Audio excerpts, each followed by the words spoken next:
Las calles guardan muchos secretos.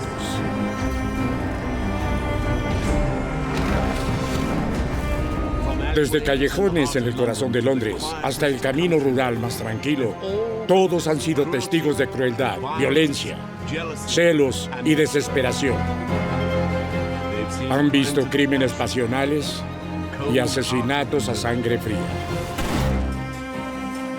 Han visto a asesinos escapar y asesinos llevados ante la justicia.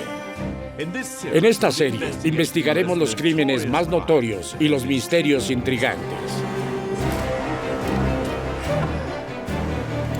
Historias de hombres y mujeres que matan, de la policía que los persiguió y de las víctimas que se quedaron atrás, de los archivos de Scotland Yard y mucho más allá.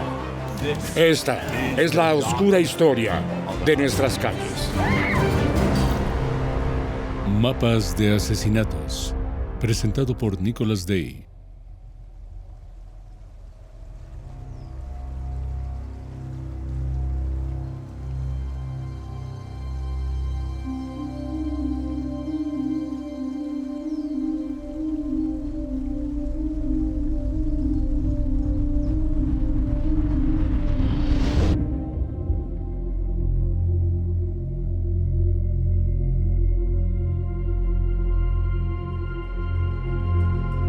Él era el legendario representante de la ley de la prohibición de los Estados Unidos, el hombre que derribó a Al Capone.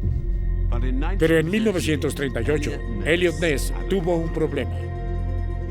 Era director de seguridad en la ciudad de Cleveland, Ohio, y un asesino en serie andaba suelto. Durante casi 4 años, la policía había estado recibiendo llamadas. Se encontraron cuerpos sin cabeza en lagos y ríos, debajo de puentes y en patios traseros. Las víctimas no eran identificadas a menudo. El asesino siempre escapaba sin ser detectado.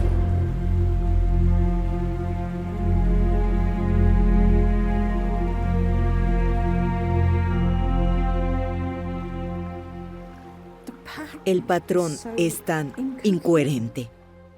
Tienes un paquete de asesinatos que tienen como objetivo a individuos que no tienen una similitud clara. Las víctimas fueron mutiladas mientras aún estaban vivas y las partes de los cuerpos fueron esparcidas. A veces casi parecía ser Jack el Destripador. Fue un caso muy difícil de resolver para la policía. No parecía haber nada que vinculara a las víctimas, solo el hecho de que estaban conectados con un barrio pobre y en la miseria.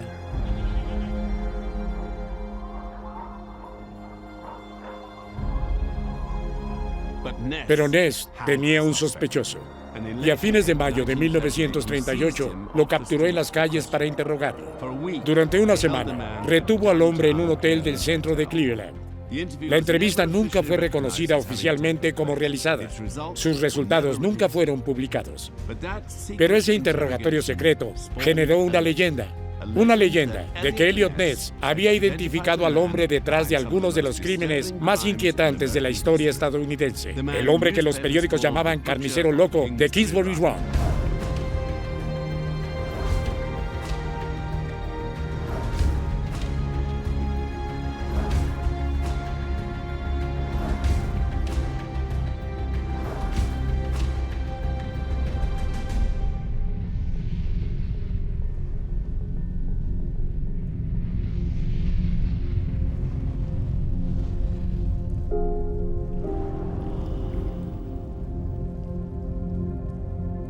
Calle 20 Este.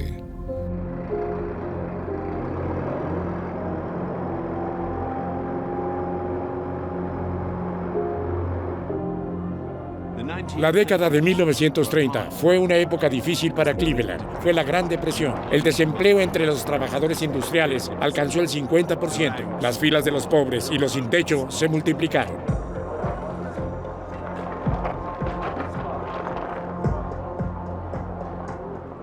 Cleveland, como Chicago, como muchas de las ciudades del Medio Oeste, era una ciudad aún gravemente afectada por la Gran Depresión.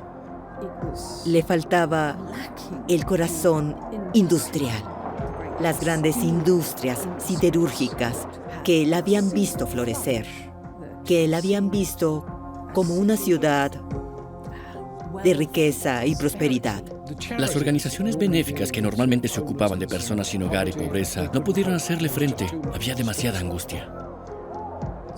Las ciudades como Cleveland siempre tienen barrios marginales, pero por supuesto estos habían aumentado y las nuevas áreas se habían deteriorado económicamente desde la depresión.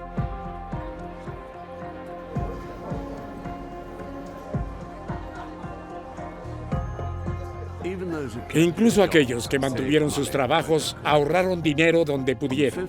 El 5 de septiembre de 1934, un hombre caminó por la orilla del lago Erie en busca de madera flotante para quemar. Poco antes de las 8 de la mañana, vio algo. Al principio, pensó que era el tronco de un árbol, varado en la playa, pero cuando se acercó, se dio cuenta que estaba equivocado.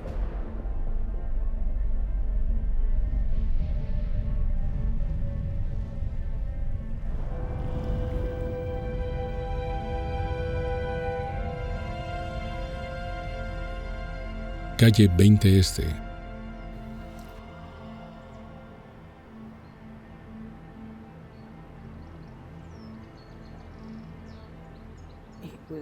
Era una buena zona para la disposición de cuerpos.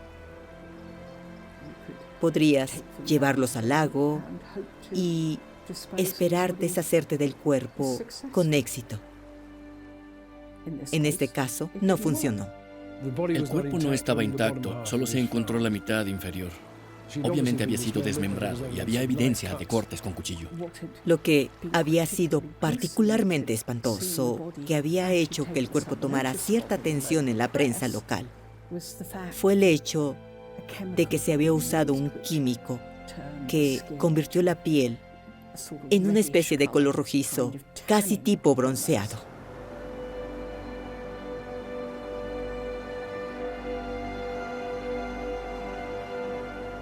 La policía registró el lago, pero no encontraron la cabeza o las manos de la mujer que faltaban, ni nada más que pudieran usar para identificarla. Y los detectives tampoco pudieron relacionar el cuerpo con ninguna mujer reportada como desaparecida.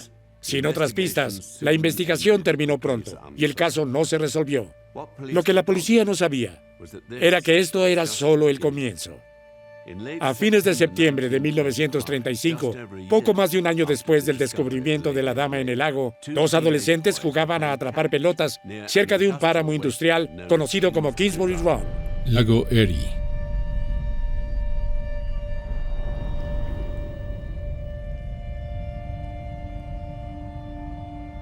Kingsbury Run.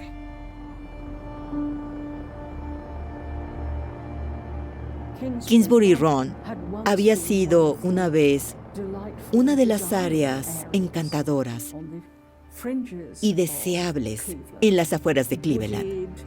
Agradables paseos arbolados, espectaculares paisajes locales y cosas así. Así había ido cuesta abajo. Estamos hablando de los años de la depresión en los Estados Unidos. Tenía un paisaje industrial atravesado por vías férreas. Con tantas personas sin hogar llegando a Cleveland, buscando trabajo o buscando alojamiento, se están construyendo barrios marginales y uno de esos barrios marginales era Kingsbury Run.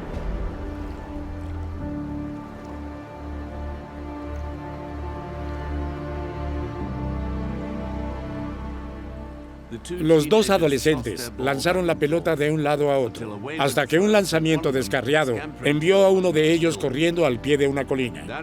Y ahí es donde se encontraron los siguientes cuerpos, yaciendo entre la maleza y los arbustos, bastante despejados. Había dos hombres muertos.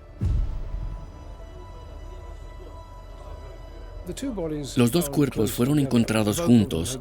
Ambos habían sido mutilados y las cabezas de los dos hombres estaban enterradas cerca. No había ningún tipo de rastros de sangre donde se encontró el cuerpo. Entonces, parecía que habían sido asesinados en otro lugar. Hubo lugares donde no podría haberlo descargado de un automóvil. Tenía que haber sido alguien bastante fuerte para cargar los cuerpos. Y por supuesto, una de las cosas que agregó un sensacionalismo espantoso a todo esto fue el hecho de que, como parte del desmembramiento de los torsos,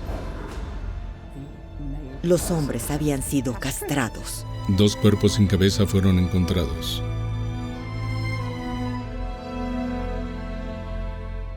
Los cuerpos fueron transportados a la morgue. Las autopsias revelaron que uno de los hombres llevaba muerto más de una semana, el otro por 2 o 3 días. La víctima más joven todavía estaba viva cuando le quitaron la cabeza. Inmediatamente se inició una investigación importante. 3 meses después, mientras continuaban las investigaciones, Elliot Ness comenzó a trabajar como nuevo director de seguridad de Cleveland. La ciudad ya tenía cierta reputación por el crimen y la violencia, y cuando comenzó 1936, no hizo más que empeorar. Cleveland nunca había visto algo así. Se habían encontrado 2 cuerpos en Kingsbury Run, un páramo industrial al sur del centro de la ciudad. Los 2 hombres habían sido decapitados y castrados. Sus cuerpos desnudos y limpios. Cuando comenzó la investigación policial, el misterio solo se profundizó. ¿Dónde habían sido asesinados? ¿Dónde habían sido almacenados sus cuerpos? ¿Cómo terminaron al pie de la colina? ¿Y por qué fueron atacados en primer lugar? Una de las víctimas fue rápidamente identificada por sus huellas dactilares. Su nombre era Edward Andrassy, de Cleveland, de 29 años. Ya era conocido por la policía. Era un bebedor, un peleador, un mujeriego. Era traficante de drogas y alcohol y era un problema para la policía.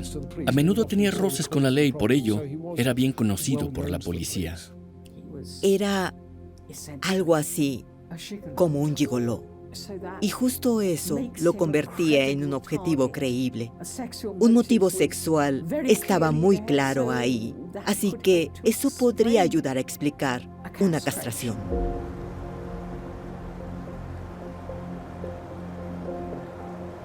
La mayoría de las víctimas de asesinato conocen a sus asesinos. Entonces, la policía interrogó a los amigos y familiares de Andrassy. Rastrearon su complicada vida personal. Hubo rumores de una homosexualidad secreta, pero ningún sospechoso.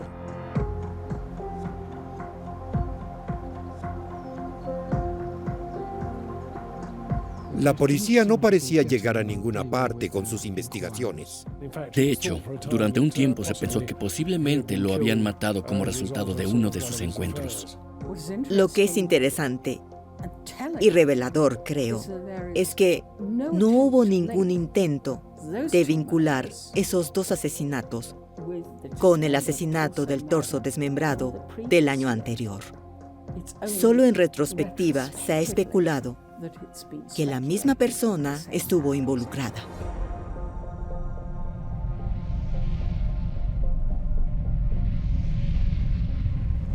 A principios del año de 1936 se encontró otro cuerpo. En el patio nevado de una fábrica en calle 20 Este, la policía descubrió 2 canastas. Envueltos en papel periódico y metidos en las canastas, había la mitad del torso de una mujer, 2 muslos, un brazo y una mano. 2 semanas después, la nieve derretida reveló el resto de su cuerpo arrojado a unas cuadras de distancia. Solo faltaba la cabeza. Nuevamente, las personas extrajeron huellas dactilares y nuevamente dieron con un hombre.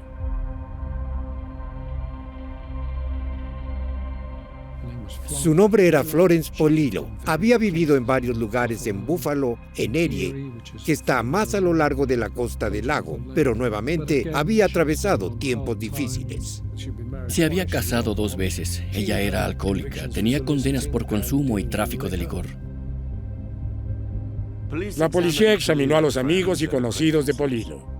Rastrearon sus movimientos finales, pero nuevamente estaban frustrados. Su asesinato fue un acertijo que no pudieron resolver. Los detectives aún no vinculaban formalmente los asesinatos, pero en el verano de 1936 todo eso cambiaría. El 5 de junio, 2 niños faltaron a la escuela para ir a pescar y caminando por Kingsbury Run vieron un bulto de ropa tirado debajo de un árbol. Lo pincharon con sus cañas de pescar y el bulto se separó, revelando la cabeza decapitada de un joven.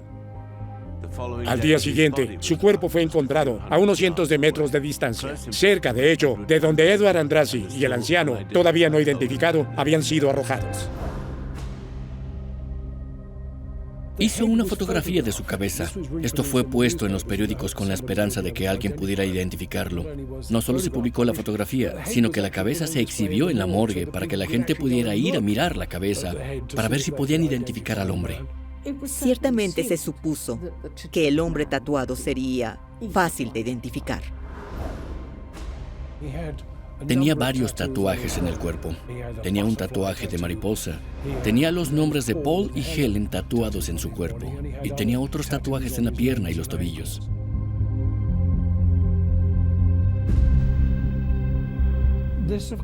Esto, por supuesto, creó mucha publicidad, pero aún así, nadie pudo identificar al hombre.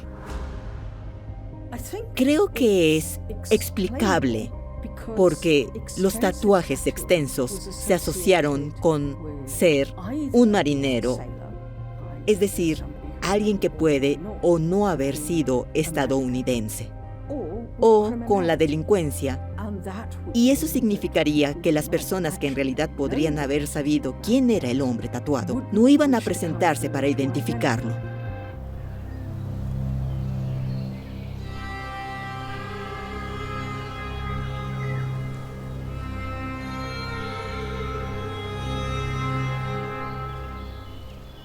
Ese verano se encontrarían 2 víctimas más.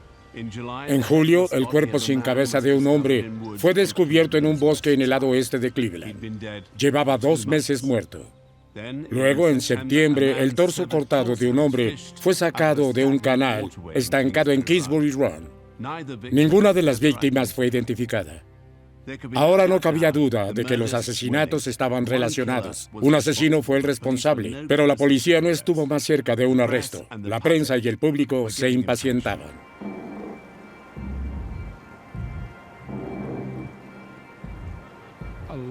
Gran parte de la cobertura de prensa no fue necesariamente muy precisa y, por supuesto, las cosas se salieron del control de la policía.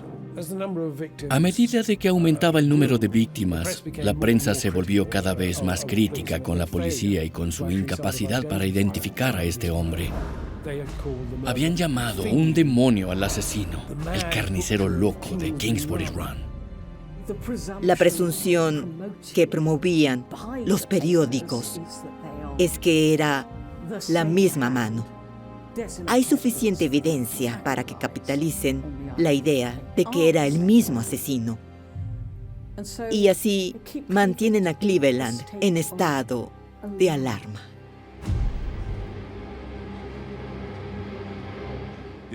Las autoridades tenían que actuar. El 15 de septiembre llamaron a una conferencia de emergencia. Más de 30 detectives y científicos se reunieron en la estación central de policía para compartir sus teorías sobre el asesino, y la prensa fue invitada a observar.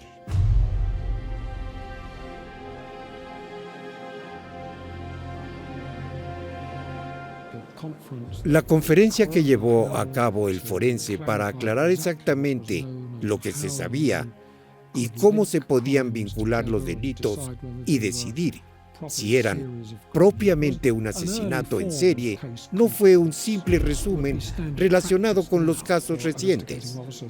Sería una práctica habitual que los agentes investigadores se reunieran para determinar las líneas de investigación, ya que, por supuesto, no tenían computadoras para vincular la información. No tenían las ventajas que habría tenido una fuerza de detectives moderna. respaldada por la ciencia forense. La conclusión fue que el asesino conocía bien el área. Él estaba acostumbrado a manejar cuchillos, y esto es evidente por el desmembramiento de los cuerpos. Se dieron cuenta de que debía tener algunos conocimientos médicos por cómo descuartizó los cuerpos. Posiblemente se sugirió que era carnicero, cazador o médico. Entre los que asistieron a la conferencia, había 2 hombres que aún no estaban vinculados formalmente al caso.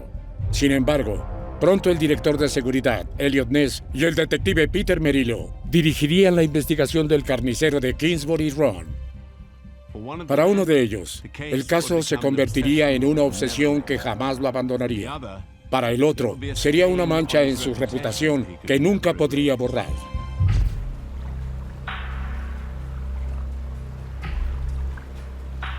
Era el 10 de septiembre de 1936, cuando Peter Merylo recibió la llamada.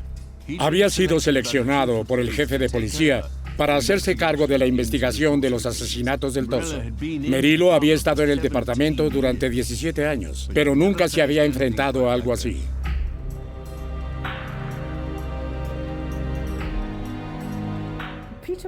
Peter Merylo era, en ese momento, uno de los detectives más exitosos del Departamento de Policía de Cleveland y está particularmente bien calificado. Vino de Ucrania, emigró a los Estados Unidos cuando era un adolescente. Se unió a la fuerza policial después de la Primera Guerra Mundial y, desde 1931, había sido detective. Era conocido por ser muy eficiente, bastante directo, franco y a veces muy poco convencional, pero era un buen detective. También tiene la gran ventaja de hablar varios idiomas de Europa del Este, porque la especulación era, esto está dirigido a extranjeros, por lo tanto, puede recoger chismes, hablar con la gente y esperar obtener pistas sobre las identidades de los torsos. Merylo no fue el único recién llegado al caso en septiembre. El alcalde de Cleveland ordenó personalmente al director de seguridad de la ciudad, Elliot Ness, que supervisara la investigación y pronto estuvo bajo presión para obtener resultados. El misterio de los torsos mutilados golpea en la nación. Gracias al sensacionalismo del reportaje en la prensa de Cleveland, tenía a la sociedad de Cleveland aterrorizada, exigiendo que la policía haga algo. Entonces, el alcalde de Cleveland le dice a Ness, quiero que resuelvas esto, que te hagas cargo, que hagas algo. Y lo primero que hizo Ness fue llamar a Merylo y decirle, bueno, ¿hasta dónde has llegado? ¿Qué estás haciendo? Ness parecía haber reclutado su propio equipo especial para emprender su propia investigación. En estos días, una investigación criminal de este tipo estaría estructurada de modo que tuvieras una especie de roles claramente definidos. Y no parecía haber mucho de eso. Y tiene su propio equipo de investigación cuidadosamente seleccionado. Estos detectives solo le informarán a él, por lo tanto, tiene 2 líneas de consulta en ejecución. Parece que no todo lo que descubrieron fue transmitido a Peter Merylo. Y si especulamos más, quizás su experiencia en Chicago no fue necesariamente la que le dio las habilidades para emprender una investigación importante, cuando no sabía quién era el sospechoso. No compartieron todos los recursos y la información. Ness ciertamente le ocultó cosas a Merylo. Entonces, aquí hay un posible conflicto entre las 2 líneas de investigación.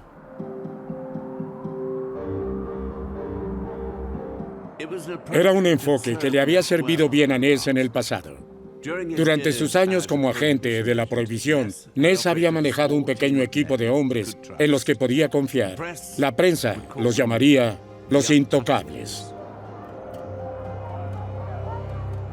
En Chicago era prácticamente imposible encontrar un oficial de policía que no estuviera contaminado de alguna manera. Entonces Ness reconoció que si iba a tener éxito, tenía que reunir a su alrededor un cuerpo, aunque solo fuera un cuerpo muy, muy pequeño, de aquellos en quienes pudiera confiar. Y era una espina clavada en el costado de Capone, que uno de los secuaces de Capone le ofreció un soborno. Dejó 2 billetes de $1,000 sobre su escritorio y dijo, lo mismo todos los lunes si retrocedes. $2,000 en la moneda de hoy valdrían unos $35,000. Entonces, se le ofrecía eso como soborno todas las semanas. Nunca lo tocó. No podían ser sobornados, no podían corromperse y pasaron a ser leyenda. Eran hombres admirables porque la tentación de sus compañeros, de su forma de vida, habrá sido enorme. Se dice que en el momento del eventual arresto de Al Capone, Eliot Ness y su equipo habían sacado un valor de alrededor de $9 millones de las operaciones de Al Capone. De hecho, uno de los principales motivos por los que arrestaron a Al Capone fue porque probaron la cantidad de dinero que pasaba por su organización. Finalmente, recibió 11 años de prisión por evasión de impuestos. Y eso, en realidad, rompió el poder de su organización.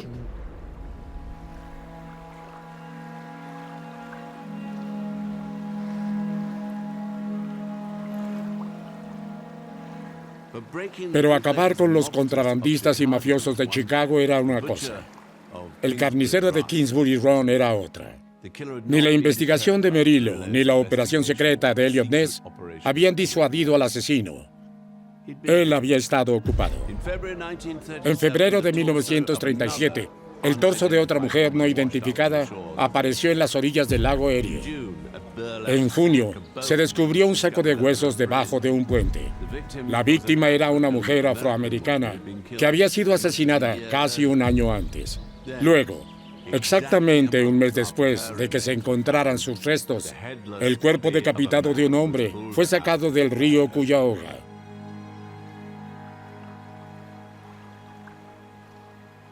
La policía habría estado buscando un patrón, por así decirlo. Entre las víctimas, ya sabes, había tantos hombres como mujeres. Una mujer negra, la mayoría del resto eran blancos. Es inusual que los asesinos hagan esto, en blanco y negro, hombre y mujer. Esto nuevamente es algo poco ortodoxo en la investigación criminal. Solo pudieron identificar a 2 de las víctimas, que de hecho es lo más difícil. No había un patrón lo suficientemente claro como para señalar un tipo de sospechoso o una buena línea de investigación.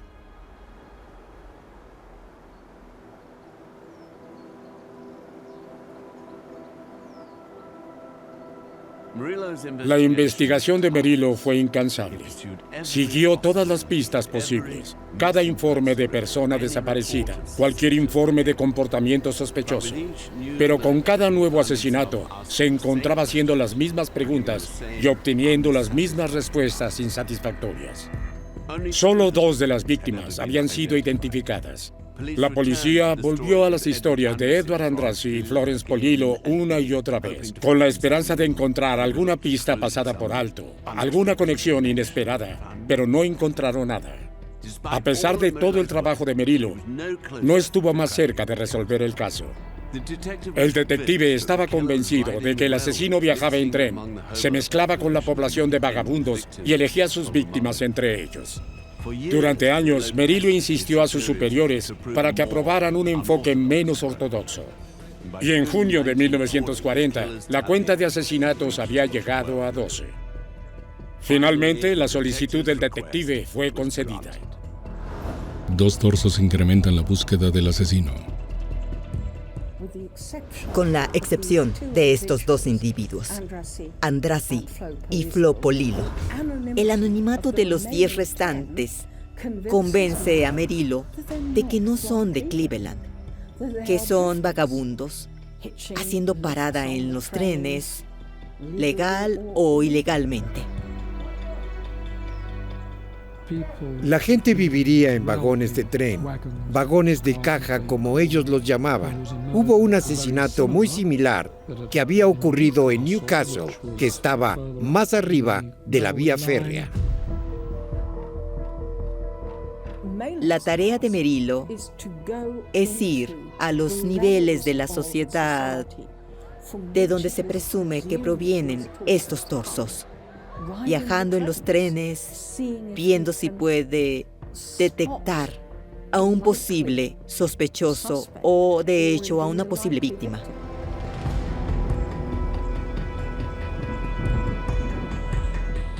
La odisea de Merylo por los ferrocarriles de Ohio resultó infructuosa. Lo que no sabía era que su superior, Eliot Ness, ya tenía un sospechoso. Un hombre al que Ness había interrogado en la suite de un hotel hacía más de 2 años. Un hombre que su equipo había mantenido bajo vigilancia. Un hombre que Ness creía que era el carnicero de Kingsbury Run.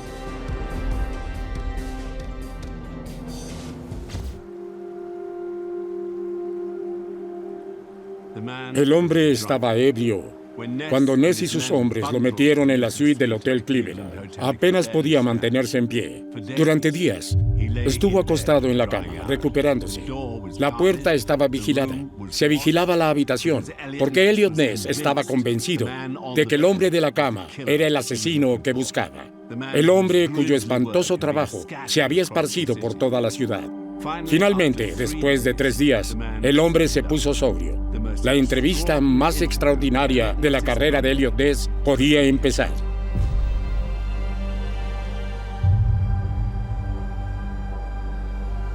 Los investigadores juraron guardar el secreto sobre este hombre y estaba claro que tenía una especie de personalidad esquizoide. Había sido un alcohólico severo, tenía problemas con las drogas.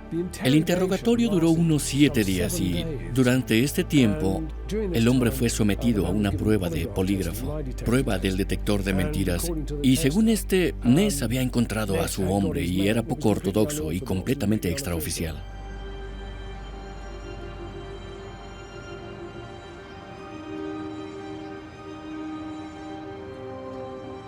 La identidad del hombre en la habitación del hotel fue un misterio durante décadas. Se puso en duda si la entrevista se llevó a cabo. Durante años, nadie de los presentes habló de ello, pero recientemente la verdad salió a la luz. El nombre del sospechoso era Francis Edward Sweeney. Era doctor, alcohólico y probablemente esquizofrénico paranoico.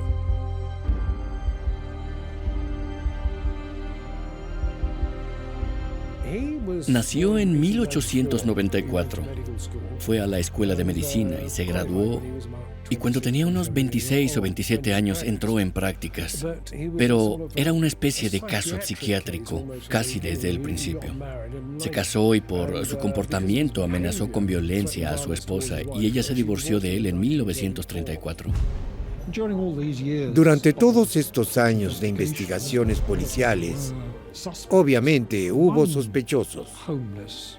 Un hombre sin hogar describió cómo un médico le había ofrecido una comida y un par de zapatos nuevos, pero cuando había estado comiendo, de repente comenzó a sentirse muy mareado, como si hubiera sido envenenado, y el hombre se escapó.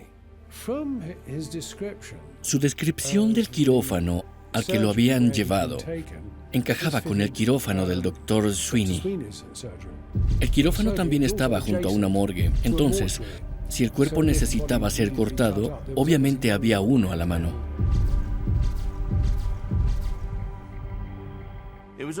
Todo fue evidencia circunstancial, pero nunca se ha encontrado un sospechoso más convincente.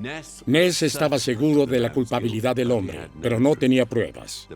La prueba del polígrafo no era admisible en la corte, y el detective Merylo había luchado durante mucho tiempo con la falta de testigos y pruebas físicas. Y hubo otra complicación también.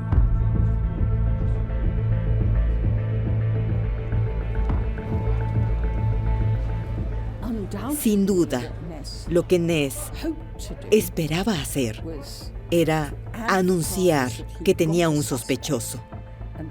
y por lo tanto difundió la cobertura de prensa crítica. La estrella de la noche, cuerpo decapitado, rompecabezas para la policía. Ahora, en lógica, lo que debería haber sucedido fue que se convirtió en una investigación formal. Tal vez si la casa de Francis Sweeney hubiera sido registrada, tal vez podría haber algún tipo de evidencia ahí.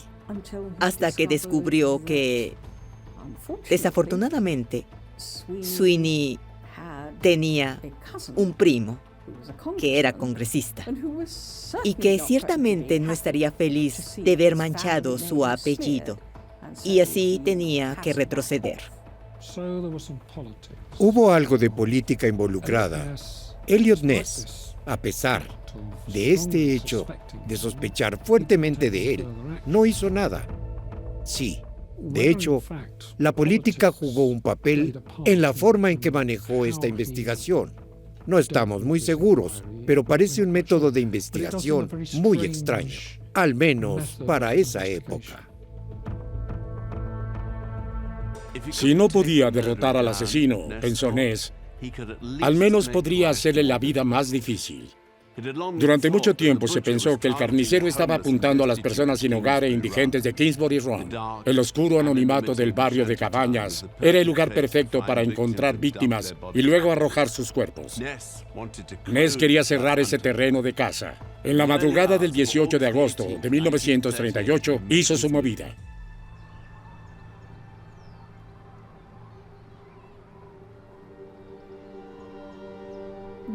Ness decide que está bien. Si no podía arrestar a nadie, lo que podía hacer es una forma de lo que podría llamarse limpieza extrema de barrios marginales. En 1938, 2 años después de haber sido designado para la investigación, Elliot Ness dirigió una redada en el barrio marginal de Kingsbury Run. Él entraría ahí para arrestar a cualquiera que pueda retener por un tiempo sobre la base de cualquier actividad delictiva que pueda descubrir. Y se las arreglaría para acumular alrededor de 73 para ese propósito. Y luego arrasaría los barrios marginales hasta los cimientos. Literalmente, una política de tierra quemada. Los quemaría.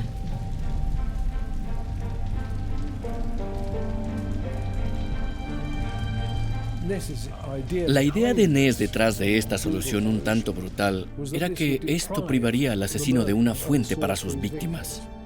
El incendio de Kingsbury Run y las otras áreas de barrios marginales causaron en Cleveland, por un tiempo, un problema muy real de reasentamiento y realojamiento. Y, en realidad, no provoca un arresto, ni nada que pueda justificarse.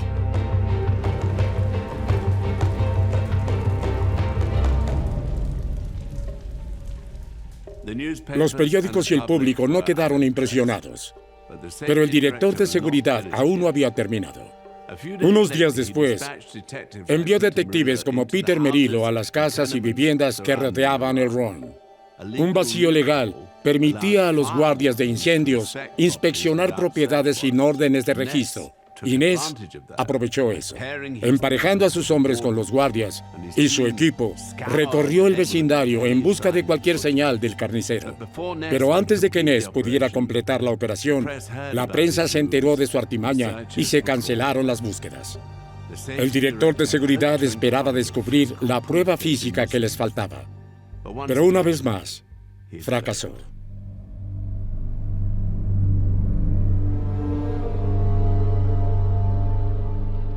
Ness nunca se recupera de su fracaso en Cleveland. Su primer matrimonio se rompió, los matrimonios posteriores no tuvieron éxito. Hubo incidentes vergonzosos. En una ocasión estuvo involucrado en un accidente automovilístico y en lugar de esperar para lidiar con eso, saltó del auto y se escapó, lo que por supuesto trajo muchas críticas públicas sobre su cabeza. Cuando más tarde intentó volver a Cleveland y decir, miren, realmente reformé su policía, ahora elíjanme alcalde y puedo hacer más por usted. Quiero decir que el intento de postularse para alcalde terminó en una humillante derrota de Ness. Fue un hombre en gran parte olvidado, considerado en muchos sentidos, con razón, autor de su propia ruina. Una de las grandes ironías de la vida de Ness es que, después de haber hecho la guerra contra la prohibición y el contrabando de Al Capone, Ness murió como un alcohólico crónico. Tenía solo 57 años cuando murió. La reputación de Eliot Ness en Cleveland fue envenenada por el caso Torso. Murió en 1957. En las décadas posteriores, su vida y hazañas serían objeto de libros, series de televisión y películas. Se convertiría en una leyenda. Pero el detective Peter Merylo no recibiría ese reconocimiento. Dirigió la investigación oficial de los asesinatos hasta su jubilación en 1943. Sus investigaciones extraoficiales continuaron el resto de su vida. Nunca creyó que Francis Sweeney fuera el asesino, pero tampoco pudo identificar a un sospechoso más probable. Sweeney murió en 1964, después de décadas entrando y saliendo de hospitales psiquiátricos. Si él era el asesino, se llevó sus secretos a la tumba.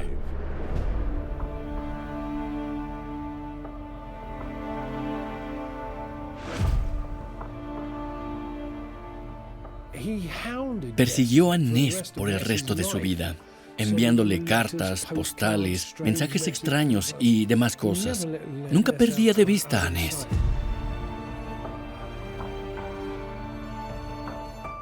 Sweeney se internó en un manicomio, permaneciendo ahí hasta que murió, lo que ha convencido a algunas personas de que probablemente fue el asesino del Torso, porque ya no se vieron más asesinatos después. Se hizo una correlación que ciertamente no se mantendría en un tribunal de justicia.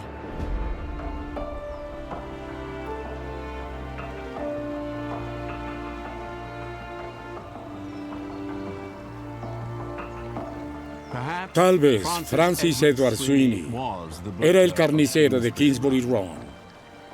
O tal vez solo era un alcohólico infeliz y perturbado. Es poco probable que alguna vez lo sepamos. Después de agosto de 1938, los sombríos y demasiado regulares descubrimientos en Cleveland cesaron. Pero los misterios que rodean a los asesinatos permanecen. La mayoría de las víctimas yacen en tumbas sin nombre. Sus asesinatos para siempre sin resolver. Sus historias jamás serán contadas.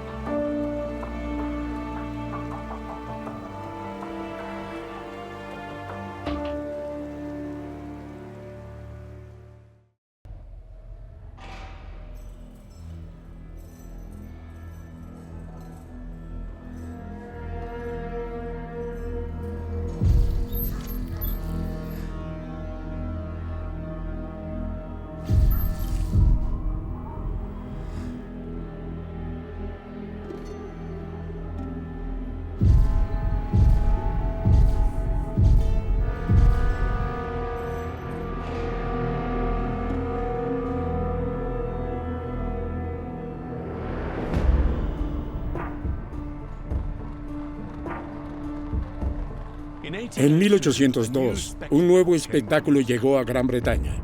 Una mujer francesa de 40 años llegó a Londres con una colección de esculturas de cera. Marie Tussaud era su nombre. Sus exhibiciones más populares desde el principio fueron modelos de los infames y los odiados, reales guillotinados, criminales ejecutados. Y cuando Madame Tussaud inauguró una exposición permanente en 1835, encontraron un nuevo hogar. La Cámara de los Horrores.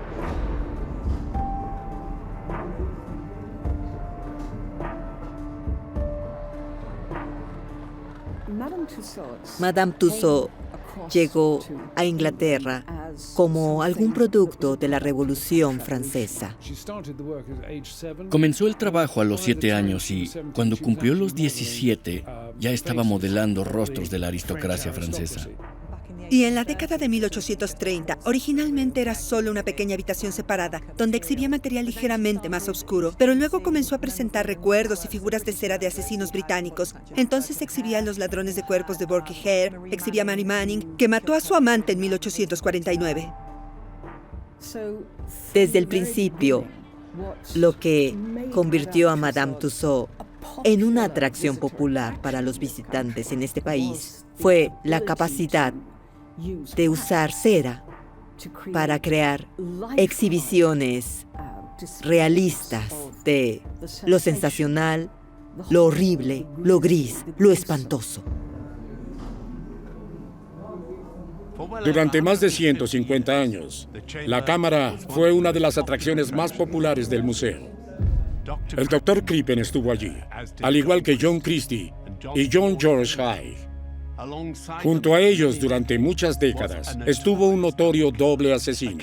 Un asesino tan infame como cualquiera de esos otros. Un asesino que algunos incluso afirmarían que fue el responsable de los asesinatos de Jack el Destripador.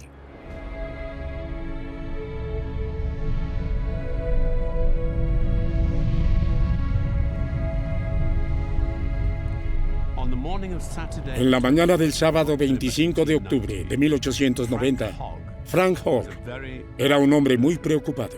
El portero de 31 años no había visto a su esposa Phoebe, ni a su hija Tiggy, de 18 meses, desde el día anterior, y nadie sabía dónde estaban.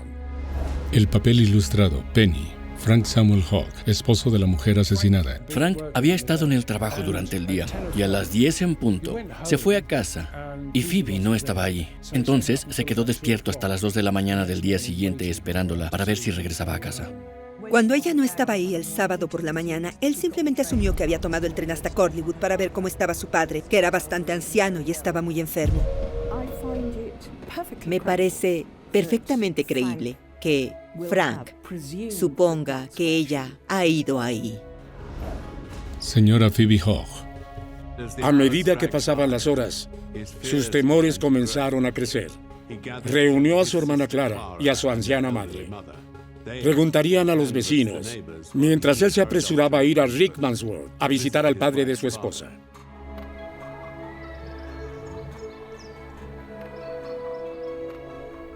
El sábado por la mañana, varios miembros de la familia Hogg salieron a buscar a Phoebe, suponiendo que Phoebe había ido a Chorleywood. Sospecho que desde su mismo espíritu brotaba una especie de rabia justiciera, planeando tener un enfrentamiento con la familia, porque había estado tratando de limitar sus relaciones con su familia, para que solo pudieras ir ahí por invitación. Entonces comienzo a pensar, si ella no hubiera ido a Chorleywood, ¿a dónde habría ido?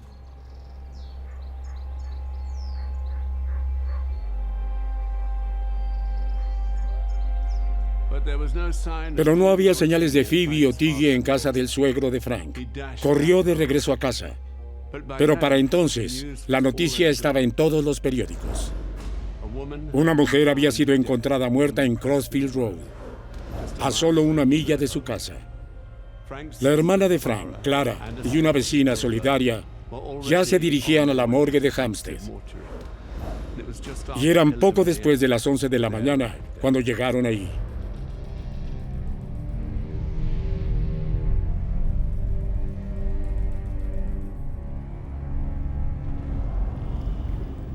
Morgue de Hampstead.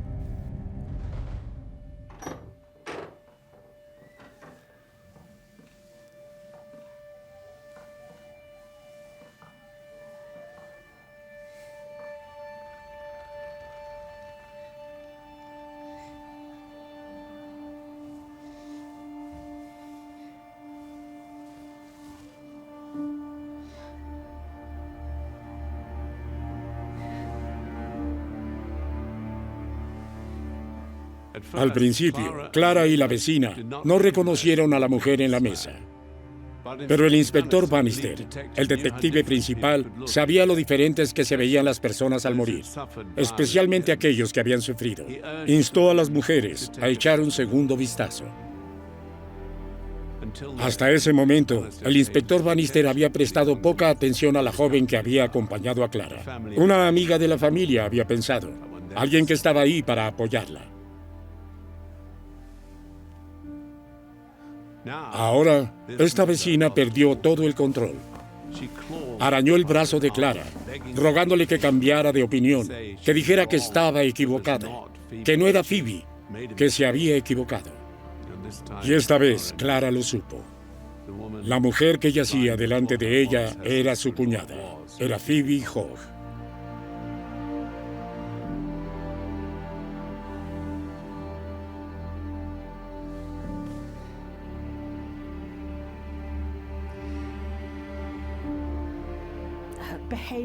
Su comportamiento iba más allá de lo que podría haber esperado de una mujer molesta al ver un cadáver en ese estado. Se puso cada vez más agitada. No la mires, no la mires, no la toques. Y ella seguía tratando de apartarla. Y Clara seguía diciendo, no me jales, déjame en paz, detente. Y ella dijo, no, no es ella, no es ella, aléjate, aléjate. Y por supuesto, despertando todo tipo de sospechas por parte de la policía en cuanto a su comportamiento.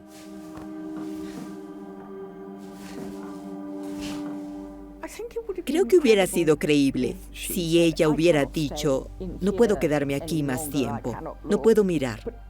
Pero la casi histeria que parece haber desplegado, no por el estado del cuerpo, sino por aléjate, aléjate. Eso parece, desde el principio, haber despertado sospechas policiales sobre el asesinato.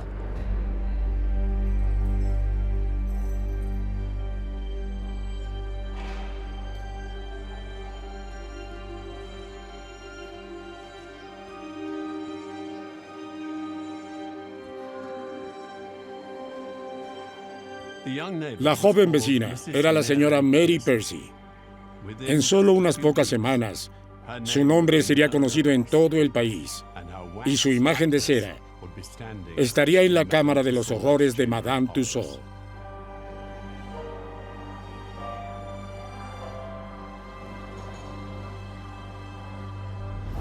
La tragedia de Hampstead.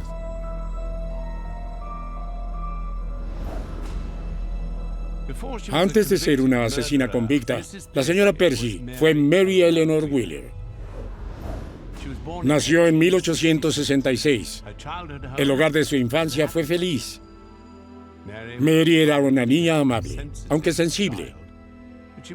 Pero también estaba plagada de una enfermedad no diagnosticada ni tratada. Tenía dolores de cabeza, se desmayaba y tenía ataques violentos.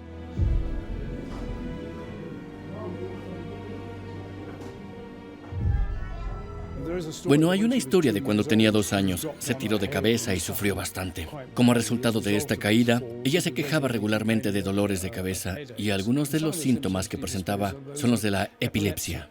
Los síntomas que se decía que presentaba Mary en realidad suenan más como migrañas o depresión, no necesariamente epilepsia. Entonces, no es 100% seguro que ella la padeciera, pero ciertamente su familia creía que sí.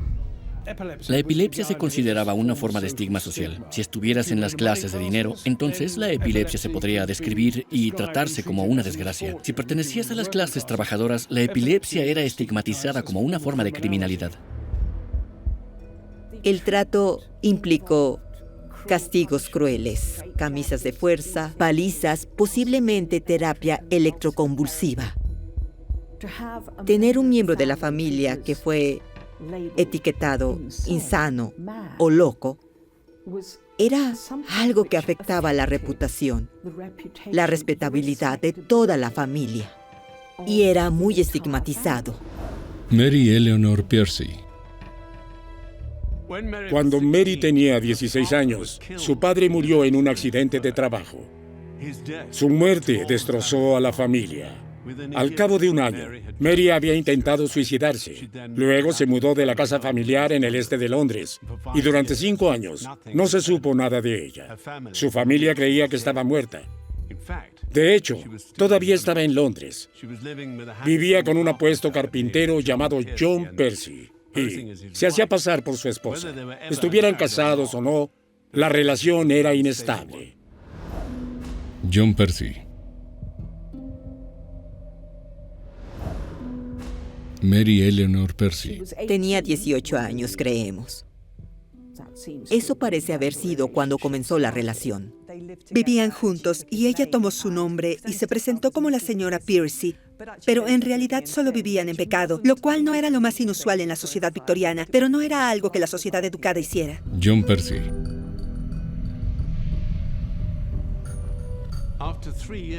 Después de 3 años, John Percy había tenido suficiente. Todavía se preocupaba por Mary. Él la consideraba amable y gentil, pero Mary también era mentirosa y fantasiosa. Y había comenzado a salir con otros hombres. Uno de ellos era un joven llamado Frank Hogg.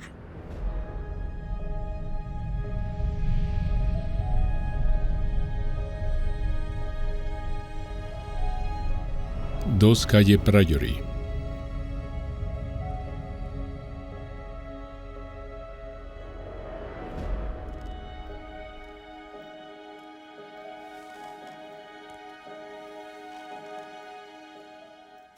Frank Hogg era un mujeriego. Se consideraba una especie de asesino de damas. Era muy vanidoso y pensaba que cualquier mujer que lo viera automáticamente lo amaría.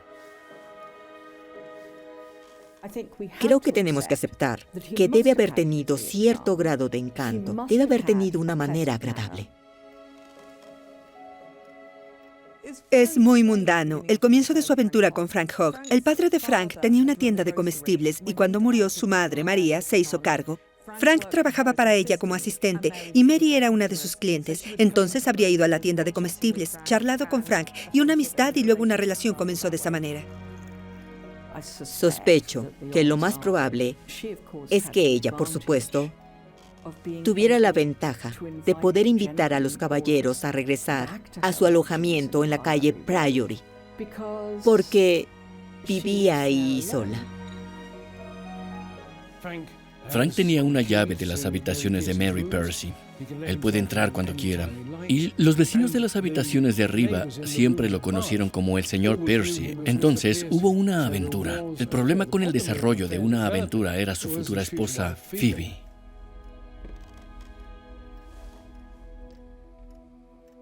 La aventura de Frank con Mary no puso fin a su matrimonio, pero tampoco su matrimonio puso fin a la aventura.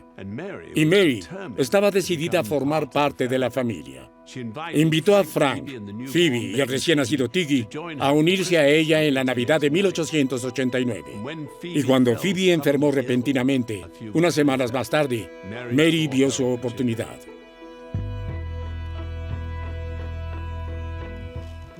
Cuando Phoebe no se recuperó de la debilidad posterior al embarazo, se enfermó en enero con probablemente los efectos del absceso uterino, que luego se descubre durante la autopsia.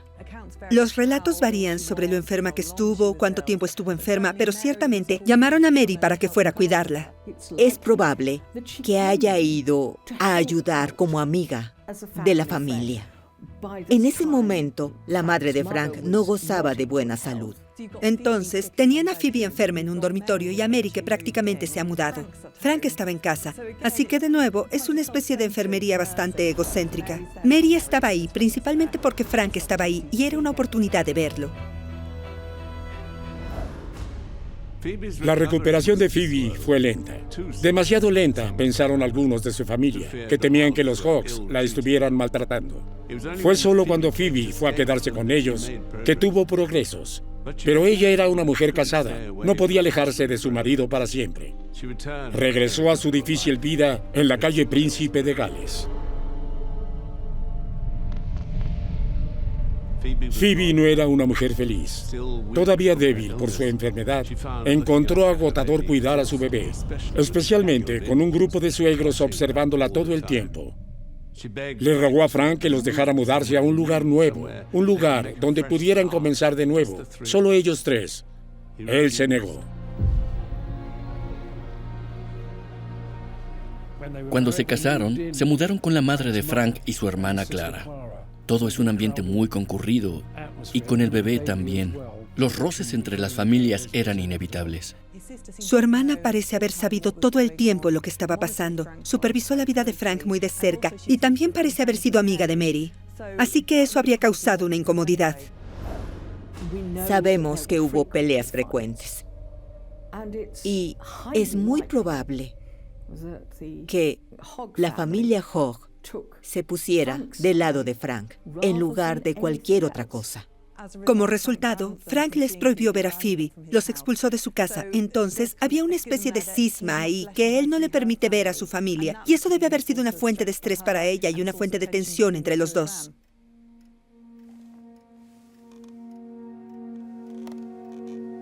No sabemos cuánto sabía Phoebe sobre la aventura de Frank, pero debe haber sospechado algo.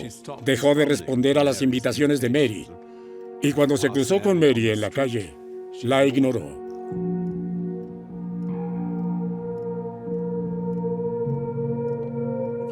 Si pensamos en los confines de estas familias, el hecho de que Mary fuera y viniera del apartamento, el hecho de que estaba ahí cuando Phoebe estaba enferma, pero no parecía estar ahí por Phoebe, sino por Frank. Phoebe no lo habría ignorado. Ella debe haber estado al tanto de las intenciones de Mary hacia su esposo. Mary deseaba desesperadamente a Frank para ella. Mary Percy estaba un poco más feliz. Un viaje fuera de Londres con Frank en octubre de 1890 fue una oportunidad para ellos de posar brevemente como marido y mujer. Durante unas horas, Mary pudo satisfacer sus fantasías, pero no podían durar. Frank tuvo que volver con su mujer y su hijo, y Mary a sus habitaciones vacías. El viaje solo reforzó para Mary todo lo que le faltaba y todo lo que tenía Phoebe Hogg. 2 semanas después, Mary escribió una carta, llamó a un niño y le pagó 1 centavo para que la llevara a la calle Príncipe de Gales. No sabemos lo que decía la carta, pero lo que Mary escribió fue suficiente para atraer a Phoebe y al bebé Tiggy a su puerta.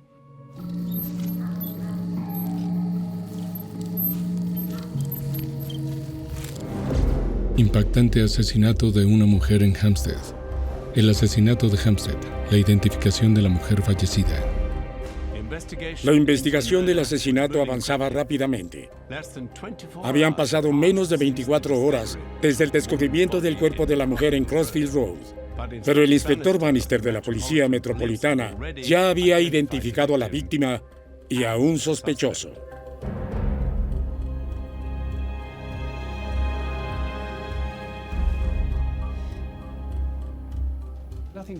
Nada podría ser más errático que el comportamiento de la señora Percy después del asesinato de Phoebe Hogg.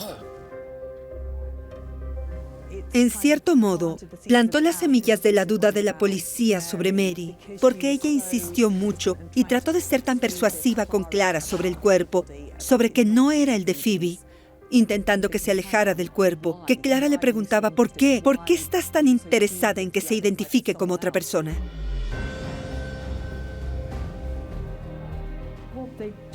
Lo que hacen es pedir, visitar el hospedaje de Mary. Ella parece haber estado dispuesta a mostrarle sus habitaciones muy alegremente. Ahí es cuando las cosas empiezan a ir seriamente mal para Mary.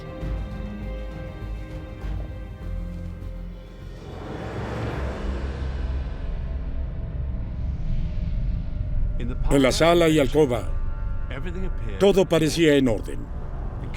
La cocina era otra historia. Una ventana se había hecho añicos, y recientemente también, porque los vidrios rotos aún estaban en el suelo afuera.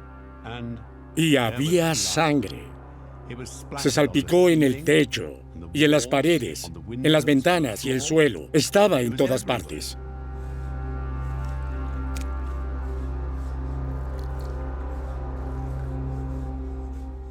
Esta no era la cocina de Mary. Esta era la cocina de todo el establecimiento. Era una cocina compartida. Entonces, no había una razón automática por la que ella podría haberlos esperado para pedir ver la cocina. Lo que hicieron entonces fue examinar el equipo de cocina de Mary y encuentran, además de cualquier otra cosa, el atizador de cocina.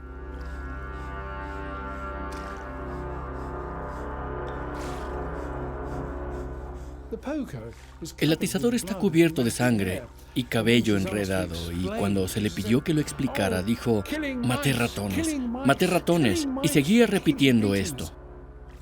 El comportamiento de Mary se había vuelto claramente sospechoso. Entró a su sala y comenzó a tocar el piano y a cantar fragmentos de baladas populares de la época. Eso fue lo que empezó a convencer al inspector Bannister de que esto era, de hecho, la escena de un crimen.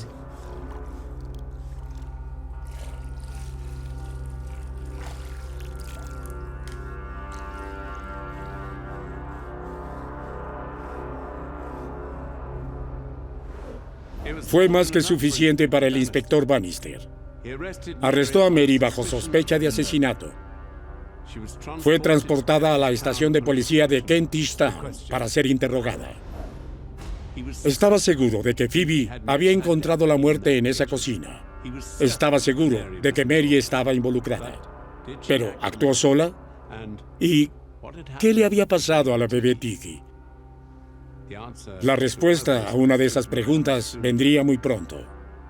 El domingo por la mañana temprano, un vendedor ambulante caminaba por Finchley Road, en el norte de Londres, y fue allí, escondido detrás de un seto y debajo de una mata de ortigas, donde encontró el cuerpo de Tiggy Hogg, de 18 meses.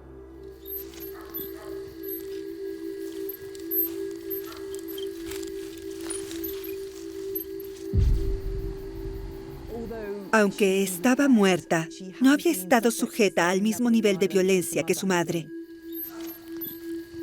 Probablemente la habían asfixiado, pero también había cierta sospecha de que simplemente podría haber muerto por exposición al frío. Ella era bastante joven y era una noche fría. Si fue asfixiada en ese momento o no, no lo sabemos. Pero ciertamente no había marcas de violencia en el cuerpo cuando fue encontrado. Mientras se examinaban los cuerpos de la madre y la niña, la policía reunió el resto de las pruebas. Estaban seguros de que se había producido violencia en la casa de Mary, en la calle Priory. Allí se encontró sangre en docenas de prendas de vestir y muebles, y claramente se habían hecho intentos de limpiar algunos de ellos. La policía también estableció que la carriola encontrada tirada a 2 millas del cuerpo de Phoebe había pertenecido a la víctima. Sus experimentos demostraron que era lo suficientemente fuerte como para soportar el peso de un adulto.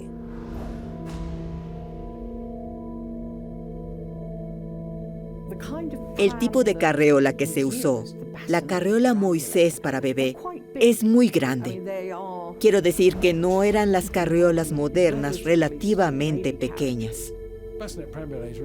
Una carreola es como una canasta grande con una capota en un extremo, y fue vista en la calle por 2 o 3 personas que la conocían. Y una persona vio el peso de la carreola de bebé. Pensó que alguien se mudaba de casa, porque tiene muchas cosas puestas en el Moisés. Muchos hogares trabajadores que tenían carreolas de este tipo las usaban para una gran variedad de propósitos, además de carreolas de bebé. La policía pronto también se enteró del romance entre Mary y el esposo de la víctima, Frank Hogg. Encontraron cartas entre ellos, guardadas en una caja debajo de la cama de Mary, y se descubrió una llave de su puerta en los bolsillos de Frank.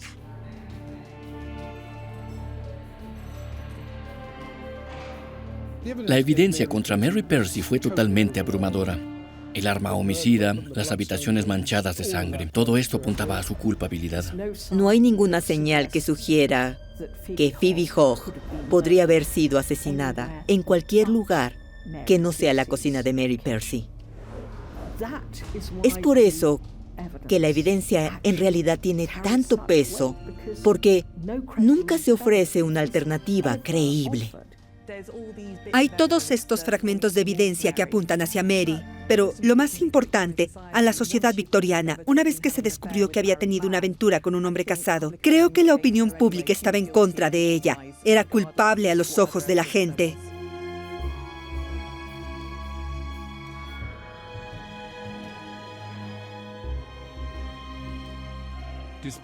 A pesar de todo, Mary Percy insistió en su inocencia. No ofreció una explicación convincente de las pruebas en su contra, pero tampoco incriminó a nadie más. Los investigadores especularon sobre la participación de su amante, el esposo de Phoebe, Frank, pero no pudieron encontrar evidencia que respaldara sus sospechas. Sin evidencia que sugiera la participación de Frank Hogg o cualquier otra persona en el crimen, Mary Percy enfrentaría los cargos sola. Necesitaría dinero para su defensa y no tenía nada propio. Afortunadamente para Mary, había quienes estaban demasiado dispuestos a ayudar.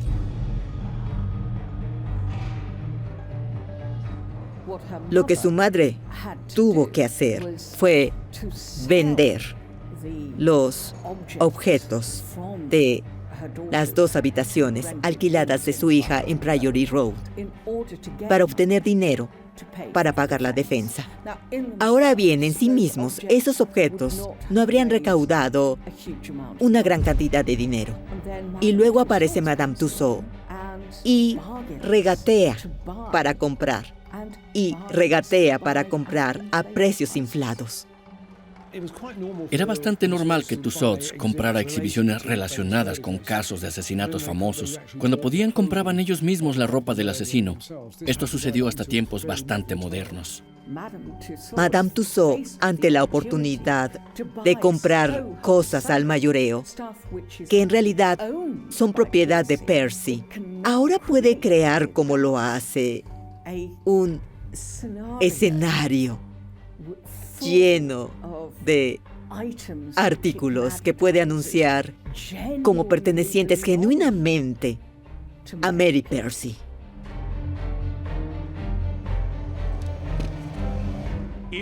Incluso cuando su juicio comenzó, el 1 de diciembre de 1890, se estaban haciendo planes para agregar a Mary Percy al monstruoso elenco de la Cámara de los Horrores.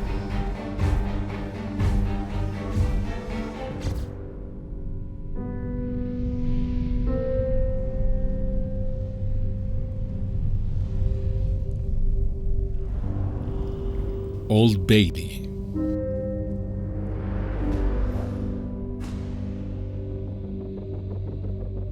El juicio de Mary Percy comenzó el 1 de diciembre de 1890. Fue acusada del asesinato deliberado de Phoebe Hogg y de la bebé de 18 meses, Tiggy Hogg. El caso ya era sensación en la prensa.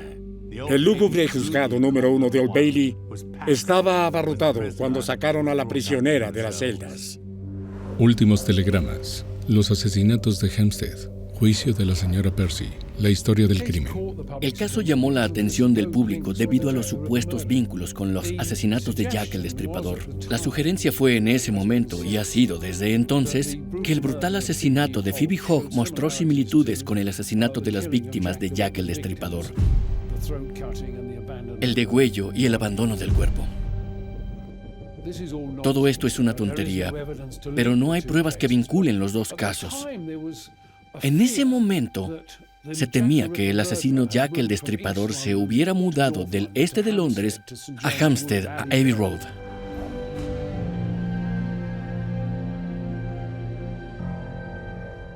Capta la imaginación del público porque es un rompecabezas.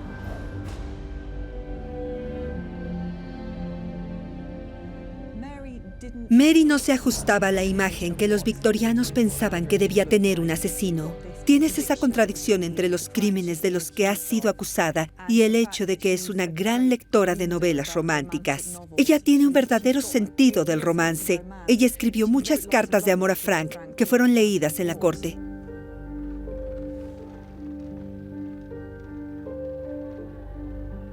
Por un lado, ella es una mujer que toca el piano, canta canciones populares de amor, y por otro lado, se espera que creas que puede tomar un atizador de cocina y matar a su rival, y luego, en algún lugar, encuentra la fuerza, no solo para cortarle la garganta, sino también para transportar los cuerpos de sus víctimas en una carriola, y empujar algo así es un trabajo duro. Los victorianos no podían entender esto del todo. ¿Por qué esto se debe a la pasión o es solo que ella es una persona psicótica? Entonces hay todos estos aspectos de su personalidad que realmente interesan a la gente.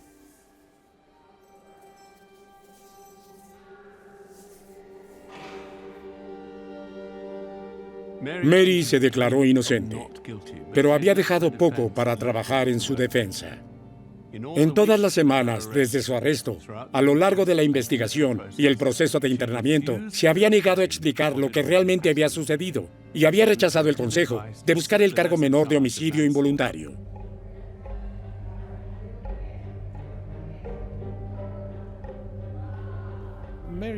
Mary Percy fue acusada de asesinato, pero eso podría haberse reducido a un cargo de homicidio involuntario, lo que habría significado que habría escapado de la horca, pero habría estado confinada durante un largo periodo en una prisión.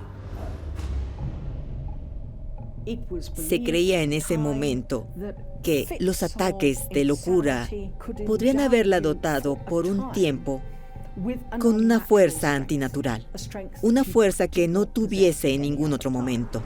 Entonces, habría explicado su habilidad para haber golpeado a su rival en la cabeza con un atizador. Le cortó la garganta, metió el cuerpo en la carriola y se deshizo de eso. Lo que habrá significado es que no hubo intención, porque no hubo una sana intención. Su abogado defensor estaba preguntando si hay algo que sepa que podamos usar para evitar la ejecución. De ser así, dígalo, pero no había nada, según ella. En lo que respecta al equipo de defensa de Mary, era el camino a seguir. Pero desde el principio, esto está completamente bloqueado por Mary. No se les permite ir por esa ruta. Ella no lo aceptará. Y surge la pregunta, ¿por qué? La tragedia de Hempstead. Ella no quería que la gente pensara que había cometido crímenes bajo locura temporal o como resultado de su epilepsia. Es eso, o ella realmente creía que iba a ser declarada inocente y por lo tanto no necesitaba seguir la ruta del homicidio involuntario, lo que sugiere bastante confianza y falta de comprensión de la evidencia en su contra.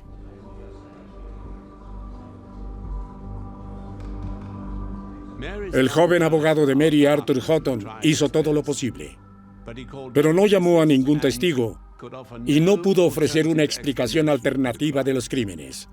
Todo lo que pudo hacer fue recordar a los miembros del jurado que la evidencia aparentemente abrumadora era circunstancial y que con la pena de muerte pendiendo sobre Mary, la más mínima duda en sus mentes debería pesar más.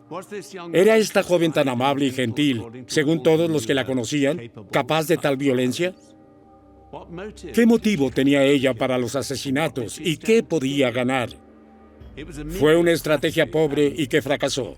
El tercer día del juicio, el jurado emitió un veredicto de culpabilidad. Mary Percy fue sentenciada a muerte. No creo que hubiera ninguna duda de que se hubiera llegado a un veredicto de culpabilidad. La prensa estaba avivando la historia. Es interesante que el jurado tarde casi una hora en llegar a su veredicto. Ahora, los casos en ese momento, que estaban claramente abiertos y cerrados, los jurados podían entrar y salir de sus deliberaciones en 10 minutos. Pero en este caso fueron 52 minutos. Creo que había algunas dudas sobre su culpabilidad simplemente porque el público y el tribunal no podían entender que Frank no estaba involucrado. Creo que siempre ha habido una tendencia a pensar que si las mujeres han cometido un delito, un hombre debe haberlas provocado o un hombre debe haber asumido el papel principal. Apenas una semana después de que el juez se pusiera su gorra negra, se abrió una nueva atracción en Madame Tussauds. Mary Percy aún no había muerto, pero las multitudes ya pasaban frente a su figura de cera en la Cámara de los Horrores. Estaba de pie en una réplica exacta de su cocina, salpicada de sangre, con su propia mesa a su lado, su propia chimenea, su propia ropa y la carriola de Phoebe Hogg esperando cerca.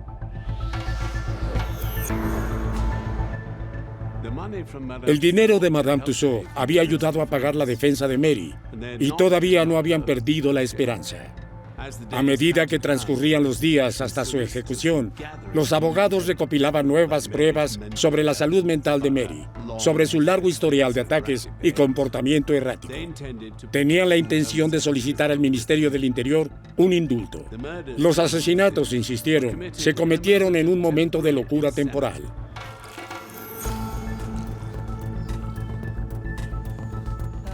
Su abogado, el señor Fritz Palmer, no pensó que habría simpatía pública por ella como para justificar una petición. No pensó que obtendría suficientes firmas porque la gente quería verla ejecutada.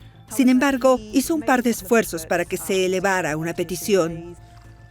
Creo que era una mujer inteligente. Ciertamente leyó los periódicos. Ella sabía que la violencia involucrada significaba que un indulto era poco probable, a menos que fuera declarada loca, al menos temporalmente, y que ella misma había rechazado, había bloqueado esa defensa, y es poco probable que tenga mucha credibilidad posteriormente.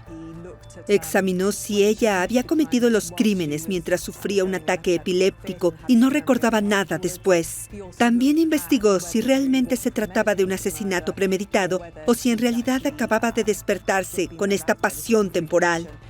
Y una de las cosas más extrañas que se mencionaron fue si realmente había matado a Tiggy o si ella había mostrado cariño por él.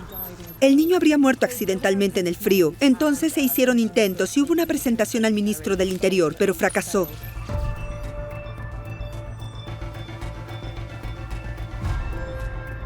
Mary Percy iría a la horca. En sus últimos días, su anciana madre la visitó una y otra vez. Le rogó a Mary que le revelara todo lo que sabía. Si era inocente, como todavía insistía Mary, ¿qué había sucedido realmente?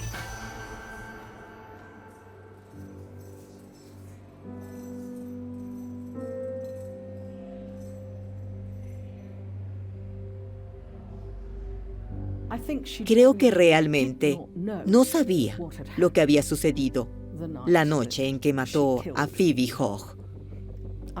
Sospecho que ella realmente cerró su mente a eso. Me parece que ella misma inventó lo que decía haber sucedido, porque eso en sí mismo le dio consuelo. Estaba acostumbrada a vivir ficciones y a creer en ellas en su propia vida.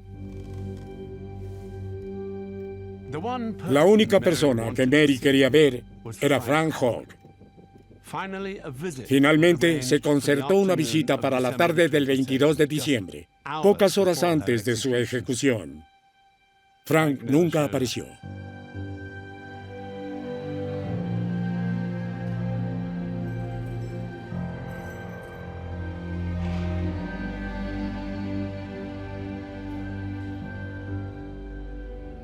Lo que ella no sabía, por supuesto, es que la familia de Frank había ocultado la noticia de que ella le pidió verlo. Para la familia Hogg, todo debe haber sido una completa pesadilla. El papel ilustrado, Penny. La prensa destroza absolutamente su reputación y, por implicación, la de su familia. Y cuando finalmente se dio cuenta de que él nunca vendría a verla, ella simplemente se derrumbó y se echó a llorar.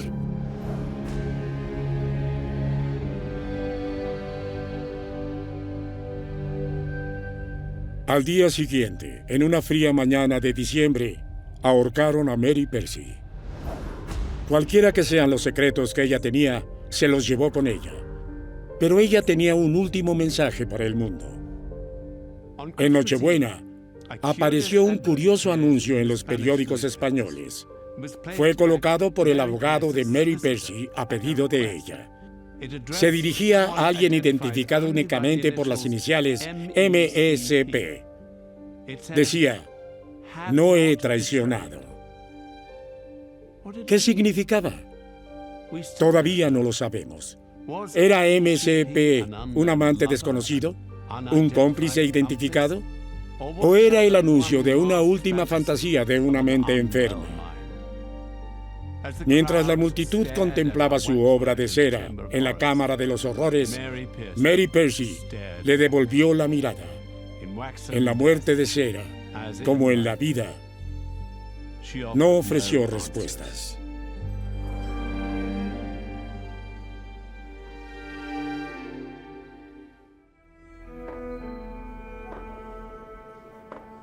Las paredes entre los números 1 y 2, Mayfield Terrace, eran muy delgadas y los ruidos se podían escuchar muy fácilmente. Los vecinos empezaron a notar cosas. Había ropa tendida a las 8 en punto de la mañana siguiente, que era bastante temprano. Para que esto sucediera, salía un olor raro de al lado. Kate siguió haciendo las tareas que normalmente habría hecho, lo usual. Se le veía limpiando la casa o estaba limpiando la puerta principal. Entonces la vieron y pensaron, oh sí, todo está normal. Pero entonces Kate empieza a poner excusas. Ella empieza a decir que Julie ha ido a visitar amigos en el campo. Luego la ven con los vestidos de su empleadora y de repente se dan cuenta de que no han visto a Julie en un tiempo y que el comportamiento de Kate se está haciendo cada vez más fuera de lugar. Ya no se comporta como una sirvienta, se está comportando como su ama. Ella sabía que no podía quedarse en la cabaña de Richmond por mucho tiempo, antes de que las autoridades descubrieran lo que había sucedido. Así que necesitaba ayuda para deshacerse de los muebles, para ganar algo de dinero, para cubrir sus gastos.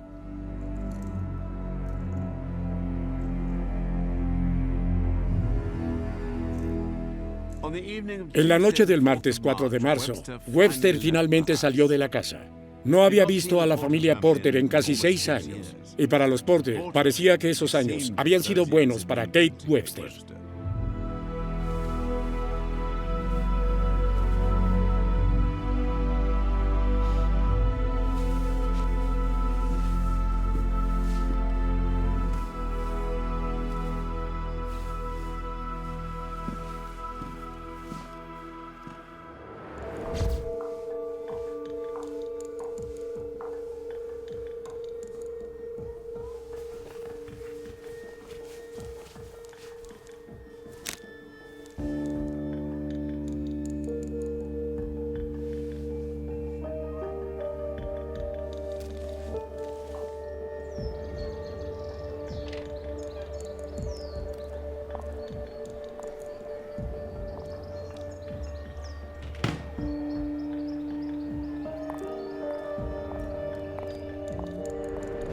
Número 2 de Mayfield Cottage. El 4 de marzo de 1879, Kate Webster cruzó el río hasta Hammersmith para visitar a sus antiguos vecinos.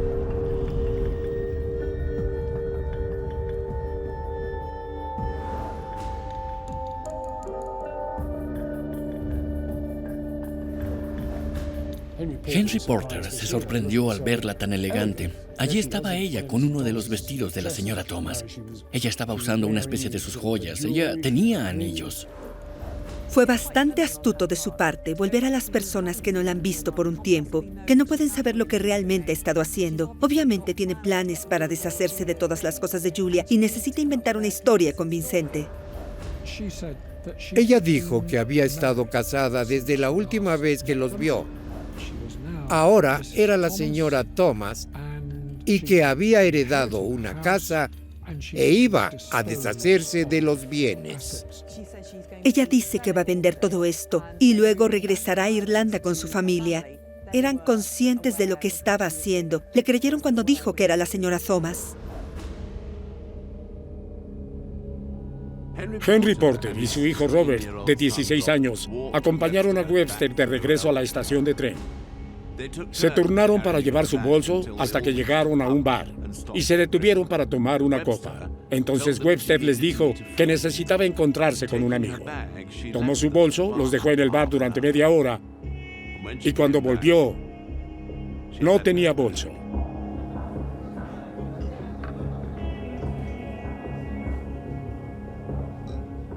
Está claro que ella también está buscando excusas para poder dejar pruebas incriminatorias. Es casi seguro que fue a arrojar el bolso al río cerca de la mitad del puente de Hammersmith, y ese bolso en realidad nunca se recuperó. Tenía entre 18 y 21 pulgadas de largo y unas 12 pulgadas de profundidad y pesaba unas 25 libras.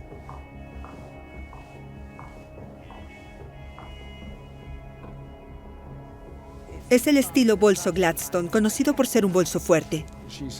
Dijo que eran una Biblia y unos libros. Posiblemente había libros o algo así como un peso, porque sospechó que lo que había en esa bolsa, dada su longitud, probablemente era la sierra para carne, la cual usó para cortar el cuerpo de la señora Thomas. La longitud de la bolsa sería la correcta y poner algunos libros como peso adicional aseguraría que no saliera a la superficie. En la estación de tren, Webster le pidió a Robert que la acompañara de regreso a Richmond. Ella necesitaba su ayuda con otra cosa, dijo. En el número 2 de Mayfield, ella le mostró una caja grande atada con un cordón.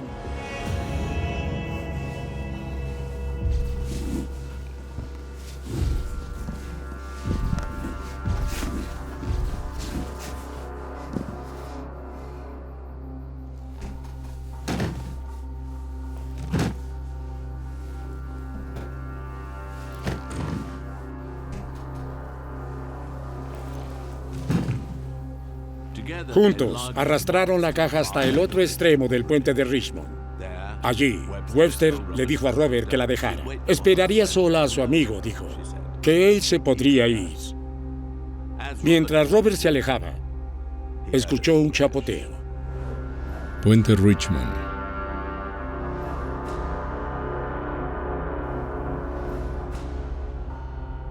Al día siguiente, se hizo un descubrimiento sombrío en el río Támesis.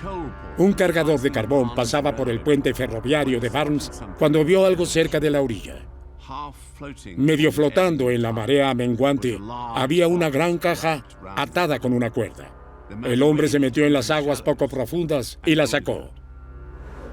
Encontrando la caja. Cuando se abrió, él se dio cuenta de que parecían partes del cuerpo envueltas en papel marrón. Llamó a la policía y a un médico, y cuando lo miraron, se dieron cuenta de que era el torso de una mujer.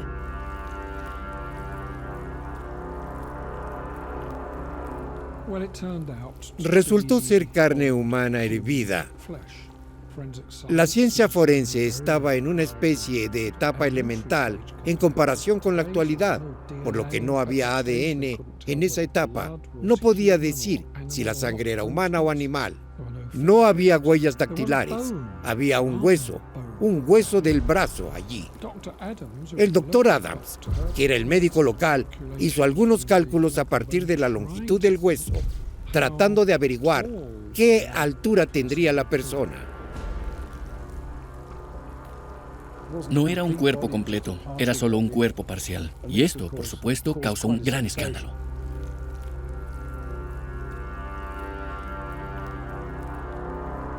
Cinco días después, en Twickenham, el pie de una mujer aserrado a la altura del tobillo fue encontrado enterrado en un montón de estiércol.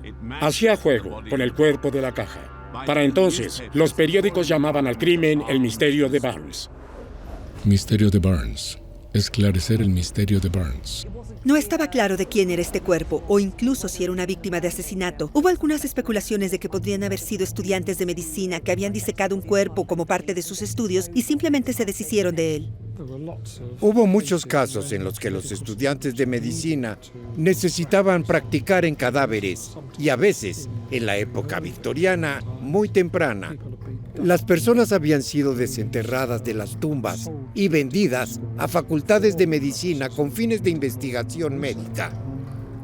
Nadie asoció en ese momento esta experiencia con la señora Thomas, con las partes del cuerpo encontradas en la caja del Támesis. Mientras tanto, en Richmond, Kate Webster seguía viviendo en el número 2 de Mayfield Cottage. Sus viejos amigos, los Porter, le habían presentado a un exmilitar, John Church. Estaba buscando muebles nuevos para su bar en Hammersmith, y Webster, haciéndose pasar por la señora Thomas, afirmó que una tía le había dejado la casa y todos sus muebles. Acordaron un precio de 68 libras.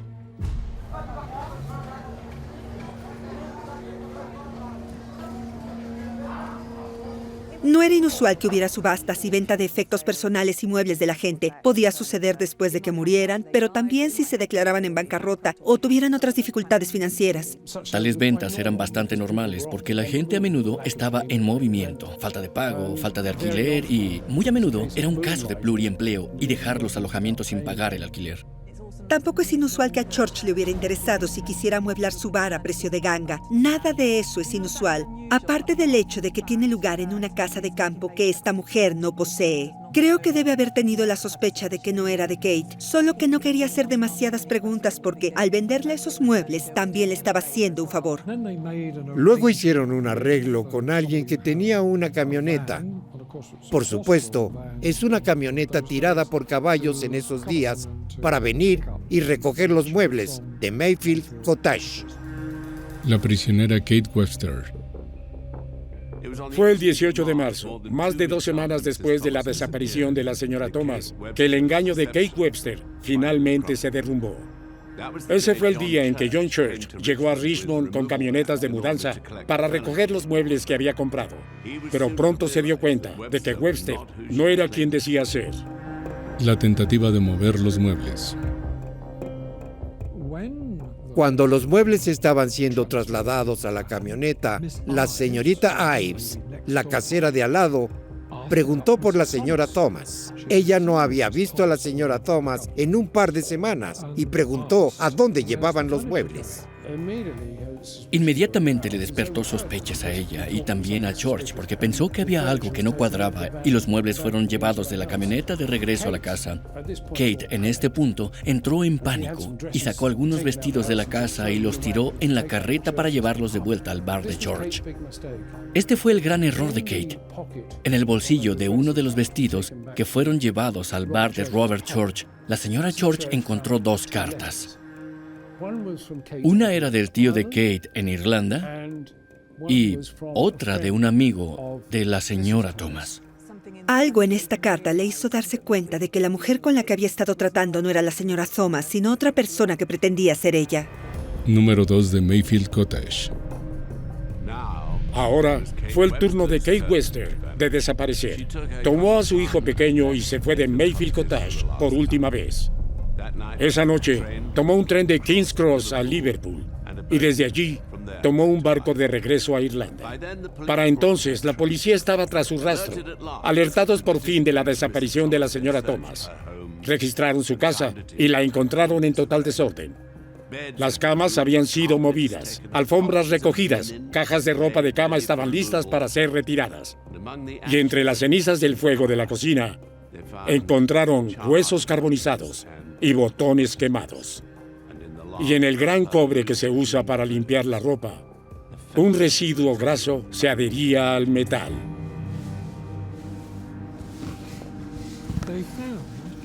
Encontraron el asa de una caja que en realidad coincidía con la caja que se había encontrado cerca del puente de Barnes.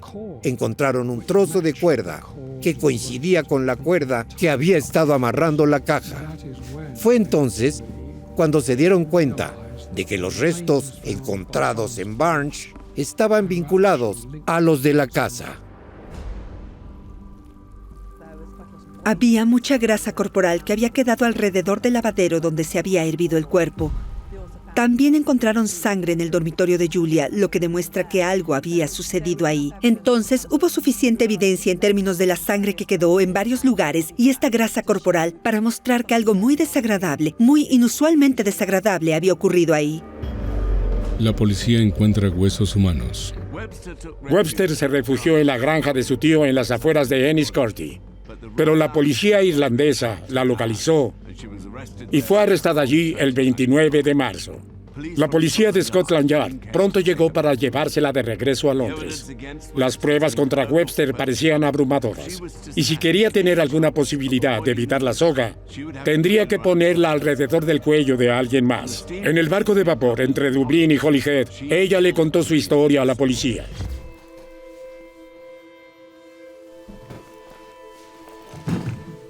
El cuerpo en la caja era la señora Thomas. No podía haber ninguna duda al respecto. El misterio de Barnes se había convertido en el asesinato de Richmond. Pero ¿quién fue el responsable del crimen? La sirvienta de la señora Thomas, Kate Webster, había sido arrestada en Irlanda y acusada del asesinato, pero ella lo negó y culpó a un hombre llamado John Church. El asesinato de Richmond. Estaba muy interesada en echar la culpa a los hombres. Creo que también era bastante consciente de que la gente esperaría que un hombre fuera responsable de este crimen. Ella culpó a John Church y al señor Porter y sostuvo que habían llevado a cabo el asesinato mientras ella estaba fuera de la casa y que había sido intimidada y asustada para cumplir con sus demandas de que se mantuviera callada al respecto. Se podría creer en sus alegatos porque se trataba de hombres de clase más baja. Eran del área local y eso era bastante creíble.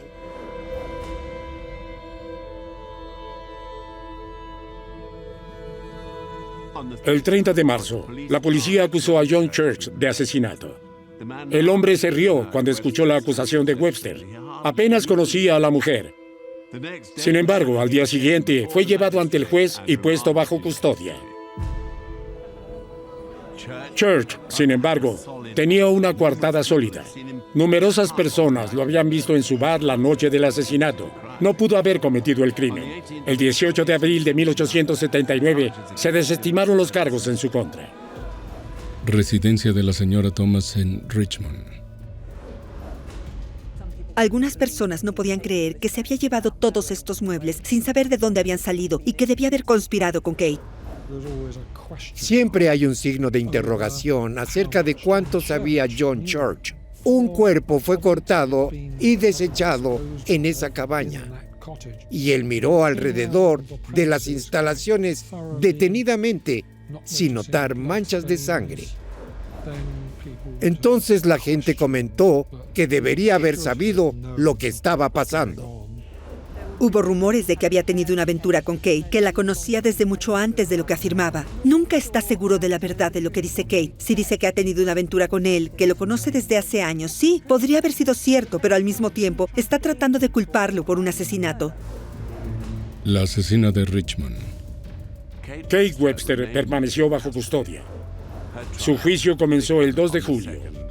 Ella se apegó a su historia sobre John Church, pero había poca evidencia para apoyarlo. En cambio, testigo tras testigo dieron testimonio condenatorio en su contra. La prensa informó con entusiasmo del juicio de 6 días. Las mujeres asesinas siempre intrigaban al público, pero había más que solo eso. La asesina de Richmond. El caso de Catherine Webster. Incluso cuando trajeron a Kate de Irlanda, fue abucheada e insultada en el camino y recibió el mismo trato cuando compareció ante el tribunal en Londres. Había un gran sentimiento de repulsión hacia ella, porque no era algo esperado del comportamiento de una mujer. Si lo piensas, en ese momento creo que alrededor del 40% de la fuerza laboral femenina trabajaba como sirvienta. Entonces, cuando ves a una sirvienta actuando de esta manera y alterando ese orden social al matar a su superior social, tiene una repercusión social más amplia. Entonces, no se trata solo de Kate y Julia. Se trata de sirvientas y patrones. Se trata de las mujeres y sus condiciones de trabajo, su vida y cómo podrían incurrir en violencia si ya han tenido suficiente. El jurado decidiendo el veredicto. Su señoría, yo no lo hice. Mi señor, yo no lo hice. El veredicto de culpabilidad no fue una sorpresa. Webster fue condenada a muerte. Antes de abandonar el tribunal, el juez le preguntó si tenía algo que pedir para suspender la ejecución. Webster dijo que estaba embarazada. La prisionera llevada fuera de la corte. Era un protocolo convencional. No podías ejecutar a una mujer cuando estaba embarazada, porque en efecto, también estarías matando al feto. Y entonces hubo una larga demora, y también con suerte la posibilidad de un indulto durante este tiempo a medida de que se disipaba el impacto inicial del crimen. Para determinar que no estaba embarazada, se presentó algo inusual. Se convocó a un jurado de matronas. A las mujeres que asistían a la corte se les pidió que formaran un jurado separado solo para mujeres, lo cual es algo bastante anticuado en este momento. Esto causó cierta controversia y el establecimiento médico dijo que esto era una locura, pero ese era el protocolo y el sistema legal funcionaba como era en esos días. El problema con este examen fue que era bastante primitivo. Fue diseñado para mostrar el avivamiento de un bebé, es decir, cuando se estaba moviendo. Todo lo que estaban haciendo era ver si había evidencia de que un bebé se movía en su vientre. Y si lo había, entonces estaba embarazada. Si ellas no podían sentir nada, ella no lo estaba. Pero por supuesto, podría haber estado en las primeras etapas del embarazo y no habrían tenido forma de saberlo. Entonces su decisión se basó en una ciencia inexacta. Webster fue examinada y se demostró que mentía una vez más. Ella no fue sincera con lo del niño. La colgarían por su crimen. Se estaba quedando sin gente a quien culpar. A medida que se acercaba la fecha de su ejecución, sucumbió a las súplicas de su sacerdote e hizo una última confesión. La ejecución de Catherine Webster. El asesino de Richmond. La declaración de Webster. El asesinato de Richmond.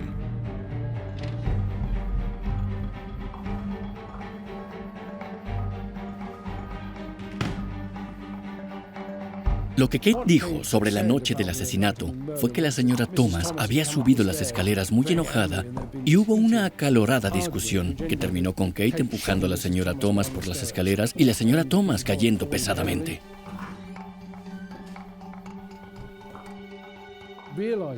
Al darse cuenta de que en realidad la había lastimado y ya era bastante, fue entonces cuando Kate la atacó y le cortó la garganta, y luego la destripó y cortó el cuerpo. Y encima dijo, no, fue un ataque de ira, fue una pelea. Simplemente la empujé tratando de sugerir que no hay premeditación ahí, que es una especie de, casi arrebato de pasión, por una especie de frustración muy comprensible hacia su patrona que resultó en su muerte.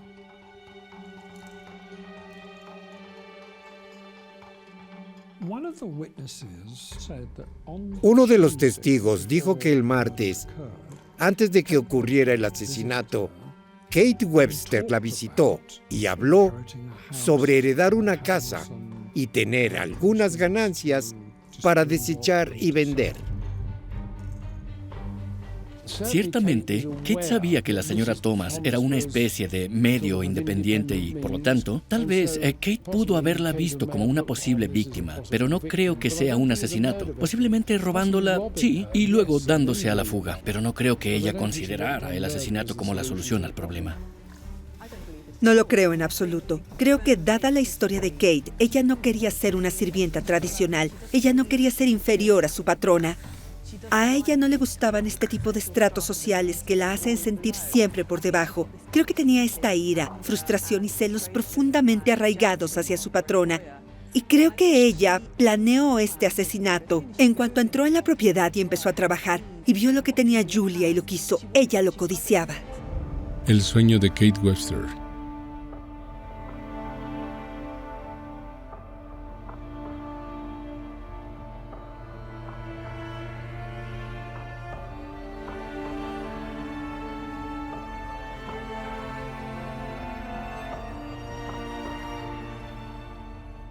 Kate Webster fue ejecutada en la prisión de Wandsworth el 29 de julio de 1879.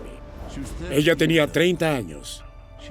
Tenía que morir, no solo por su crimen, que fue terrible, sino por algo en Kate Webster que realmente molestó a la Gran Bretaña victoriana.